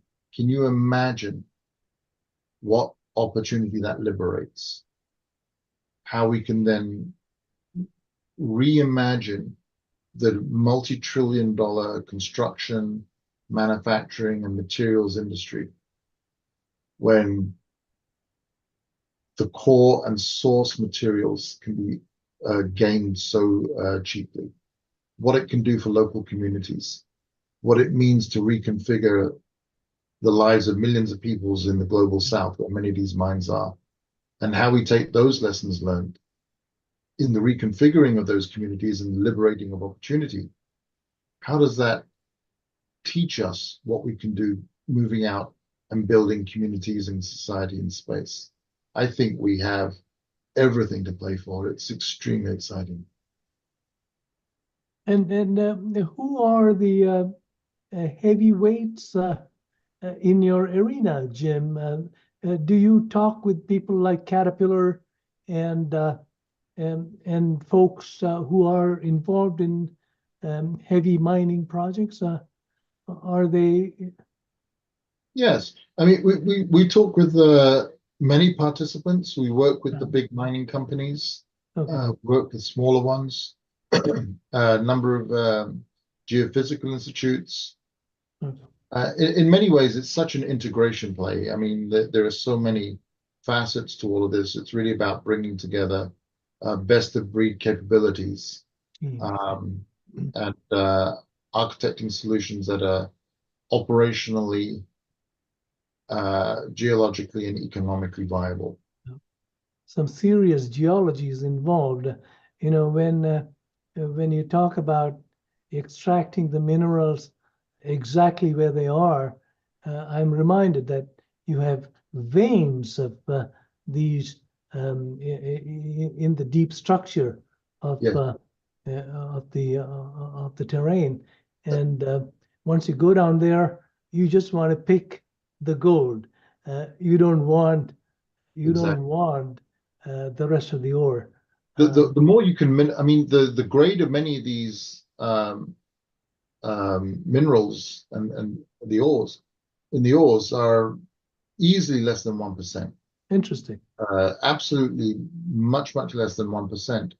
So traditional conventional mining today involves drilling and blasting all of the ore, Yes. a great part of the surrounding waste rock around it, and then moving all of that hundreds of meters or even kilometers That's right. to processing plants, and then crushing and milling all of that in Yeah. several circuits. The energy expenditure is scandalous, and we're using 3% or more of the planet's entire energy consumption is just dedicated to rock crushing. I mean, This is it's true. ridiculous, let alone all the transport costs. The majority of mining is still diesel, despite some electrification being undergone. And so in my view, there's good innovation going on in the conventional mining sector, but it's way too slow. And by architecting our space mining and swarm robotic mining principles, I think we can really add value here terrestrially. Yep. And it's a very exciting point in time. Excellent.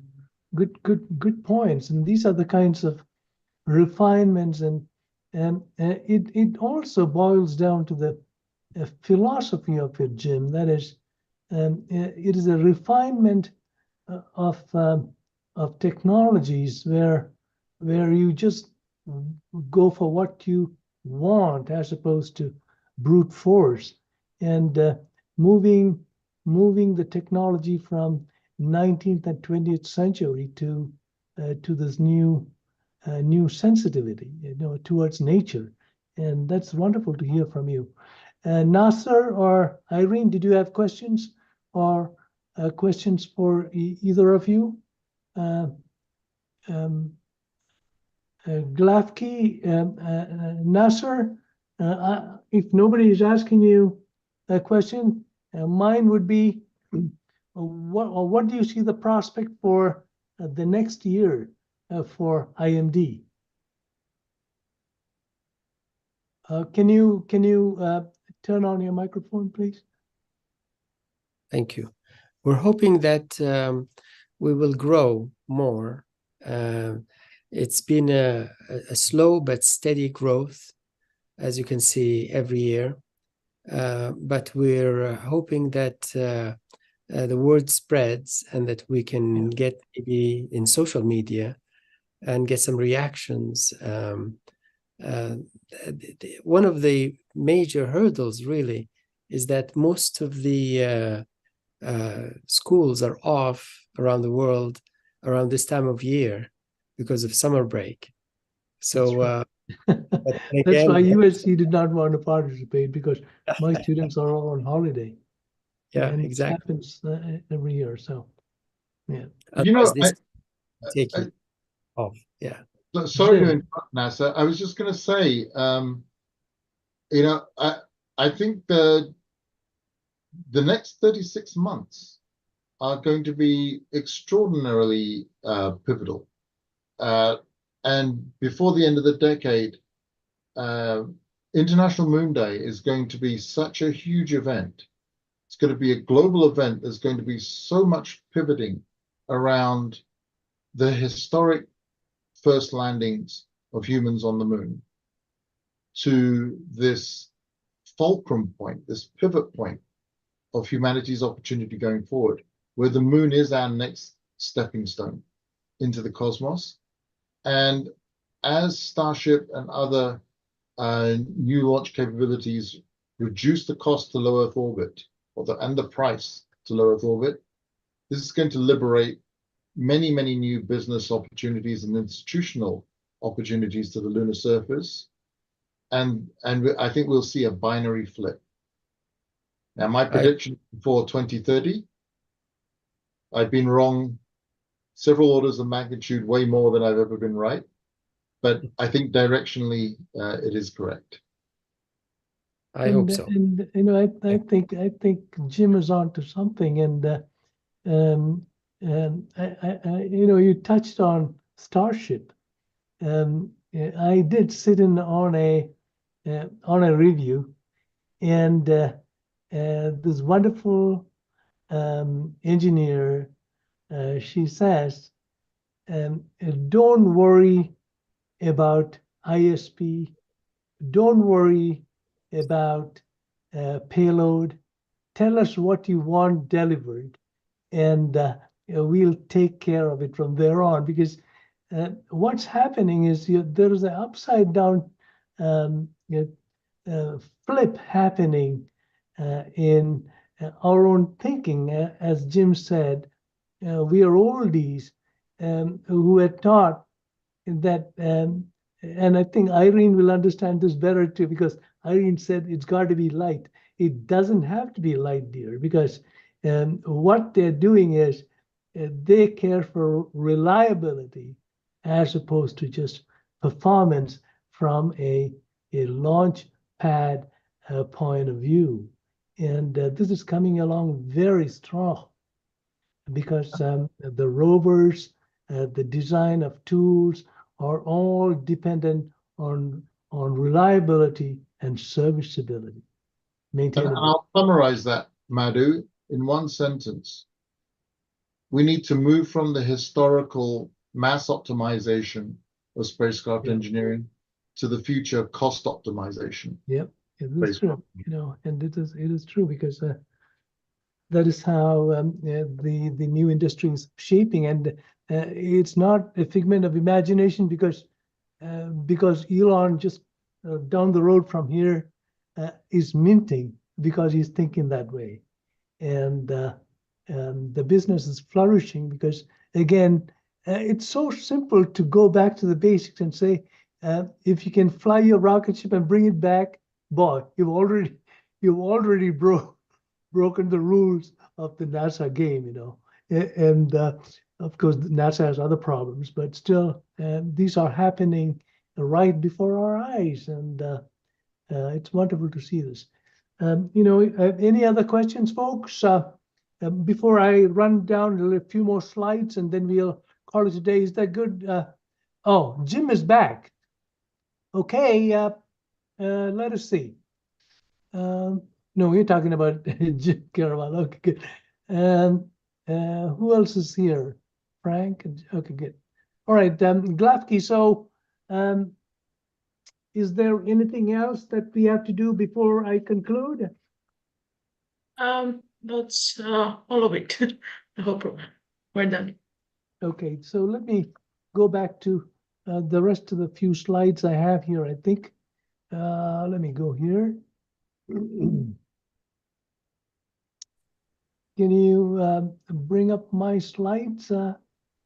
Let's see. Oh, guess who that is? Ha! Do you see him? Are you able to see him? Yes or no? Yes. Oh, this is Big Sim. He's about 23 pounds now, but he's a scaredy cat. And right now, this look is when somebody opens the door. Anyhow, good night. Well, Madhu, you took my comment of reducing mass optimization a little too seriously there. I couldn't help this guy, He looks at you and you got to feed him, And he's our Mr. Garfield. Yeah. Let's go back here. Okay, so folks, we have run through a wonderful program here, and oops. Let's go back here. All right. I want to go to this slide one more time. I had one or two more slides that I want to impress you all with. One of which is, in school, we've been trained that it's all okay to think upwards and to think about the cosmos and so on. But I think there are a lot of lessons we forget about looking at planet Earth and the way professions work and behave and solve problems. So I think all of us, particularly in the astronautical engineering field, should look to answers how things get solved on Earth. And I think Jim is on to that because he is doing mining. And this is something that comes back to bite us every single time you're trying to solve a upwards looking problem, not understanding how things get done down here on Earth. I was hoping that Carl and Professor Hubers would be here because I know maybe Irene does too, that all of you are dealing with a high rate of information transfer. And I know that Irene is working with high frequency systems, and so is Professor Heinz Hubers. And what that means is that you're moving from the microwave to the optical. And NASA, fortunately, is also on the train and have developed some very impressive systems, starting with the LLCD and the Illuma, LRCD, T-board, and so on. And they're going to demonstrate this in cislunar space in the next Artemis 2 mission. Hopefully, folks like, there are several people working in Germany. I think Irene may know the groups who are working on the free space laser communications, and they're doing extremely well. So why do I say that is coming? Because it's already here for the last 20 years. This is the backbone of human communications. Right now, my voice and these slides are going through someplace using fiber. And so it's kind of a reverse technology development that is happening, this is already a very mature technology. And the Moon Village Association in particular, I think Nasser may know this, and of course, I forgot to mention that Jim is on the board of the MVA. So all of us know that the Moon Village Association has a plan to operate an Earth-looking telescope. And they've been trying to communicate, contact, and be with creative people who can do this for them. And it's very possible when the launch costs come down even further, these things will happen. That is, placing an optical telescope, an Earth-looking optical telescope on the moon. The one other area of interest, Irene, and this goes for Jim too, because Jim is probably more adept at this because he's into mining already. One of the things we are faced with is when you go down deep into mines, communications become a problem, and it has to be done through relays. Jim may like to elaborate on how your robots communicate with each other, Jim. But I think it's a Manet-based mesh network. Okay, there you go. So line of sight for high band comms, and then relays Yep. for second data. Yeah, so these are areas where, Irene, even very small rovers can act as relays, carrying large bandwidth information. What did you want to say, Irene? You had a comment? Actually using the rovers themselves as relays, which is also needed here as Earth application. So Yep. Yes. Absolutely, and these are critical. And one of the things that we'll be presenting to in about an hour at the Lunar Development, it's coming up, is that many of the architectures presented for the moon show surface habitats. And for the last few years, we've been very concerned that that may not be the place to put structures for long because of meteoritic action. And we know this because we have placed some cameras looking towards the moon, particularly, looking from Earth towards the moon, and we've seen several impacts on the lunar surface. So you would not want to place any high-value assets, particularly habitat assets, on the surface. And lo and behold, last week, a paper was published from the University of Trento, and at USC, we've been looking at lava tubes for habitats for some years. And I sent this good professor our archives, and he mentioned he had already gone through them. And so I'm glad that we are all starting to think that habitats could find their place in lava tubes. And again, the good professors of U Trento zoomed in on Mare Tranquillitatis because that is very close to the Apollo landing site. And this could be a very interesting early mission for Artemis. Now, the few things that all of you need to know about the Moon Village Association is that we have annual workshops and in beautiful cities. I know that Jim was in Japan a few years ago, and then we had 2 of them in Los Angeles, and then now last year again in Japan.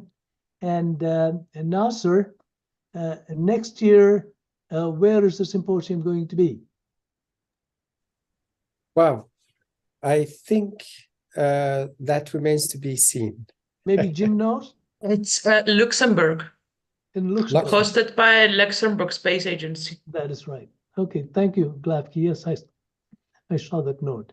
So there will be a beautiful symposium for those who wish to learn the latest and most creative ideas are shown there. And all of you need to be looking at the newsletter that the Moon Village Association puts out, which is a very informative document. And of course, as Nasser was saying, the 2024 report will come out soon. This is the 2023 report. It tells you the mechanics of how the Moon Village Association operates, besides all of the wonderful things like the Architecture Committee, the Commerce Committee, and so on do. I wanted to share some slides that come to me through the School of Architecture. Now, Johan Ostrom is a scientist at the Stockholm Resilience Institute that looks at how badly our species is tearing up planet Earth. As Jim mentioned, we can only survive so long in a zero-sum game before we have to open out and head out, and that is already happening. I'm glad to mention that things are happening, and we have to remedy this situation too, which is what Bezos thinks we should do, taking care of planet Earth. Now, a few years ago, I happened to be chairing the International Space University's planetary defense arena, and that is an area where, again, the space community and the Moon Village Association can play a role. We've been talking about this to Giuseppe, and even the dinosaurs agree we have to do something. Look at that. Even the dinosaurs agree we have to do something because they simply did not have the technology that we possess now. And all of this does not fall on deaf ears because the United Nations have what's called the Sustainable Development Goals for 2030. And when you look at all these tiles that are proposed, it is clear that space and energy space plays a role in every single one of these tiles. And yet, we don't have a spot for space. So there is a movement, a push to get a tile for space. And it's not going to be easy because, as I said, space creeps into every one of these tiles. And it's going to upset if we were proposing, for instance, an 18th tile for space that talked about clean energy, clean air, and clean water, which is what the space station does for us now. I think we have to reshuffle and rebuild those tiles. So some big debates are going on there, and Moon Village Association may play a role because there is a Space Renaissance Institute that is already working on this issue. So space is for all, folks, and as you know, somebody mentioned the Artemis Accords. It's gaining steam. We have several new entries in just the last year. And,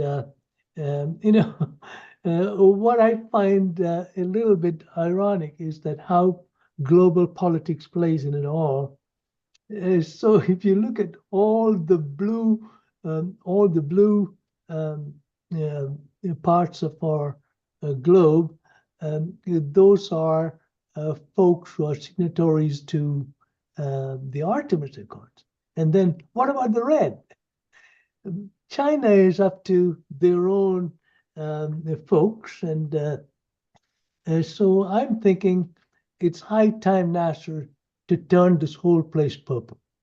We want them all to do what you can. And I think the Moon Village Association is playing a wonderful role in this, Nasser, and the International Moon Day in particular is extremely useful when you talk about this discussion. And that is why small little countries like, I think there's the UAE here.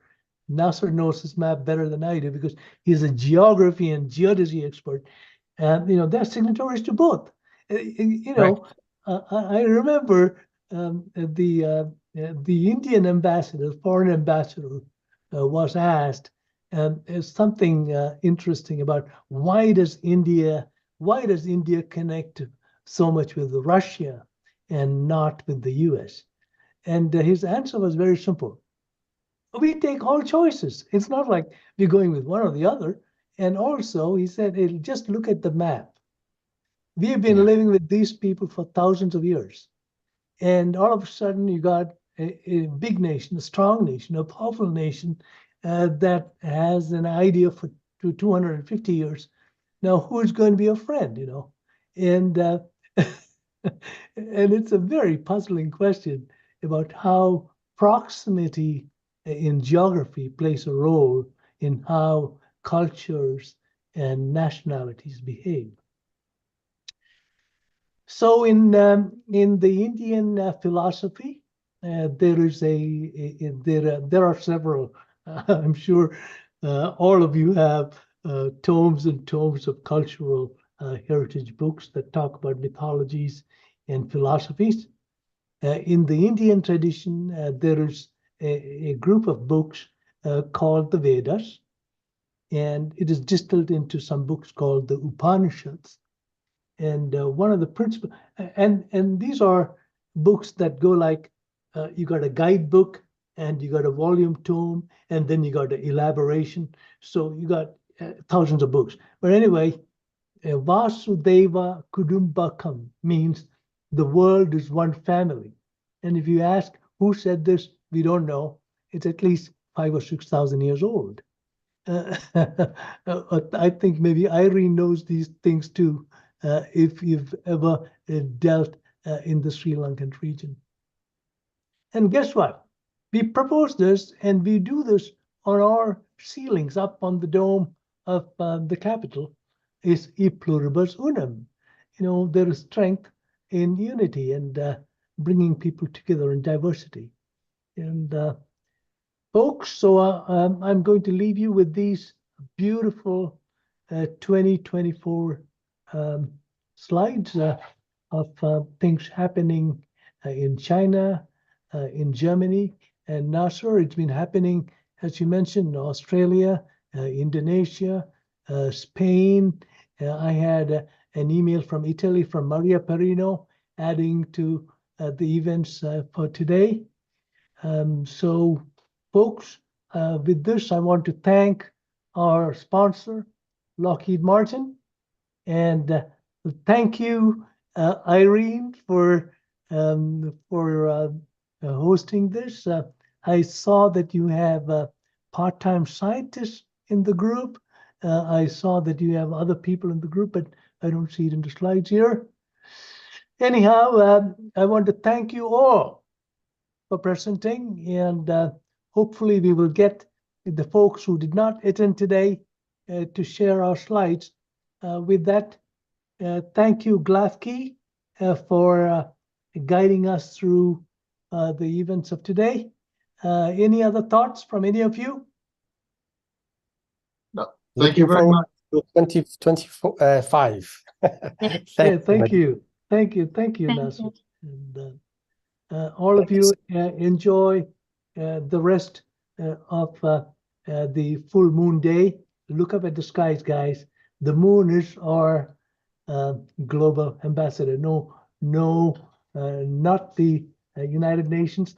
Nothing can compete with the moon that comes up every night. Thank you so much, all. Till next time, Glaffi. Thank you for helping, Glaffi. Thank you. Thank you. Bye-bye.